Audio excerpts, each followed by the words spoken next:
Good morning. ಆರಾಮಿದ್ದೀರಾ ಎಲ್ಲರೂ? ನೆನಪಿದ್ದೀವಾ? ಹೌದಾ ಅಲ್ವಾ? ಅದಕ್ಕೆ ಭಾರಿ ದಿನಗಳಿಂದ ನಾವು ನಿಮ್ಮ ಕಡೆಯಿಂದ ಪಾಪ ಏನು ಕಾರ್ಯಕ್ರಮ ಮಾಡಿಸಿದ್ವಿ ಅದಕ್ಕೆ ಸರ್ಟಿಫಿಕೇಟ್ ಕೂಡ ನನಗಿನ ಅನನುಕೂಲ ಕಾರಣದಿಂದ ಬರಕ್ಕೆ ಆಗಲಿಲ್ಲ. ಇನ್ನು ಹೊಸದಾಗಿ ಸಾಕು ಬಂದಿರೋದ್ರಿಂದ ಅವರು ಇವತ್ತು ನಾಳೆ ಅಂದರೆ ಮತ್ತೆ ನಂದಿನಿ ಮಳೆಮೂಲ ಹತ್ರ ಮಾತಾಡಿ ಇವತ್ತು ಒಂದು ಒಳ್ಳೆಯ ದಿನ, ಗಾಂಧಿ ಜಯಂತಿ ಪ್ರಯುಕ್ತ ಇವತ್ತು ಒಂದು ಒಳ್ಳೆಯ ದಿನ ನಿಮಗೆ ಸರ್ಟಿಫಿಕೇಟ್ ವಿತರಣೆ ಮಾಡೋಣ. ಆಮೇಲೆ ಮೆಡಲನ್ನು ತಂದಿದ್ವಿ, ಫಸ್ಟ್ ಸೆಕೆಂಡ್ ಥರ್ಡ್ ಅಂತೇಳಿ ಬಂದಿದ್ವಿ. ಇವಾಗ ಇನ್ನೊಂದು ಇಲ್ಲ, ಬಟ್ ಮೀನಾಕ್ಷಿ ಅನ್ನೋರು ಒಂದು ಪ್ರಥಮ ಸ್ಥಾನವನ್ನು ಗಳಿಸಿದ್ದಾರೆ ಅದರಲ್ಲಿ.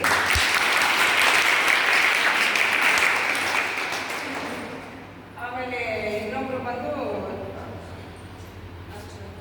ಆಚಲ ಅಂತೇಳಿ, ಆಚಲ ಅನ್ನೋದೇ ಪ್ರಥಮ ಸ್ಥಾನ ಗಳಿಸಿರೋದು. ಮೀನಾಕ್ಷಿ ತೃತೀಯ ಸ್ಥಾನ. ಆಮೇಲೆ ಶಬೀನಾ ಅವರು ತೃತೀಯ ಸ್ಥಾನವನ್ನು ಗಳಿಸಿದ್ದಾರೆ. ಇವಾಗ ಅವರಿಲ್ಲ, ಇಬ್ಬರು ಇರೋದ್ರಿಂದ ನಾವು ಇವಾಗ ಮೀನಾಕ್ಷಿ ಮುಂದೆ ತೃತೀಯ ಸ್ಥಾನವನ್ನು ಮೇಡಮ್ ಅವ್ರ ಕಡೆಯಿಂದ ಕೊಡ್ಬೇಕಂತೇಳಿ ಕೇಳಿ ಸ್ಪರ್ಧೆ ಮಾಡಿರೋದೊಂದೇ ಅಲ್ಲ. ಎದ್ರ ಬಗ್ಗೆ ಸ್ಪರ್ಧೆ ಮಾಡಿದ್ದೀವಿ ಹೇಳಿ? ನಾವು ಎದ್ರ ಬಗ್ಗೆ ನಾವು ಕಾಂಪಿಟೇಷನ್ ನೋಡಿ ಮರ್ತೋಗ್ಬಿಟ್ಟಿರಲ್ಲ, ಪರಿಸರ. ಹೌದಾ? ಇವತ್ತು ಇನ್ನೊಂದು ಹೇಳ್ಬೇಕಂದ್ರೆ ಇವತ್ತಿನ ದಿನ ಕೊಟ್ಟಿದ್ದೀವಿ ಅಂದ್ರೆ ಒಂದು ಖುಷಿ ಆಗುತ್ತೆ. ಯಾಕಂದ್ರೆ ಗಾಂಧೀಜಿಯವರು ಸ್ವಚ್ಛತೆ ಬಗ್ಗೆ ಅಷ್ಟೆಲ್ಲ ಮಾಹಿತಿಯನ್ನು, ಆಮೇಲೆ ಅವರು ಇವಾಗ ಸ್ವಚ್ಛತೆ ಅಭಿಯಾನ ಅಂತಲೇ ಸರ್ಕಾರದಿಂದನೂ ಈ ಒಂದು ವಾರ ಸ್ವಚ್ಛತೆ ಅಭಿಯಾನ ಅಂತೇಳಿ ಹಲವಾರು ಕಾರ್ಯಕ್ರಮಗಳು ಮಾಡ್ತಾ ಇದ್ದಾರೆ. ಹೌದಾ ಇಲ್ವಾ? ಈ ಒಂದು ದಿನ ನಮಗೂ ಒಂದು ಒಳ್ಳೆ ಅವಕಾಶ ಅಂತಲೇ ನಾವು ಭಾವಿಸ್ತಾ ಇದ್ದೀವಿ. ಯಾಕಂದ್ರೆ ಸ್ವಚ್ಛತೆ ಅಂದ್ರೆ ಪರಿಸರ ಅಂದ್ರೆ ಸ್ವಚ್ಛತೆ.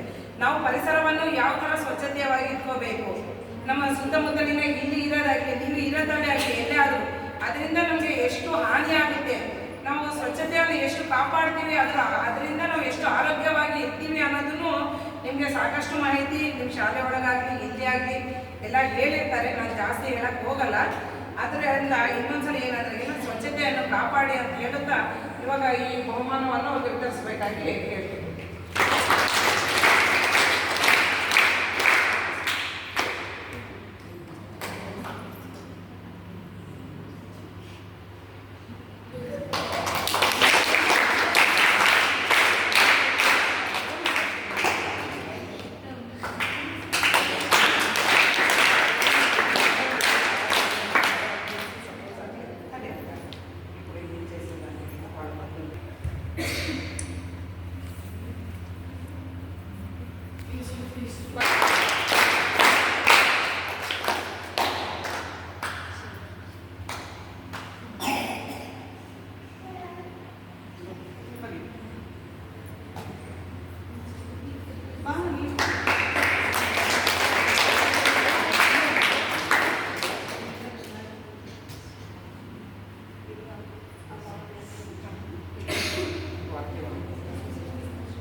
ನೀವು ಸ್ವಲ್ಪ ಒಂದಿಬ್ಬರು ಈ ಕಡೆ ಬನ್ನಿ.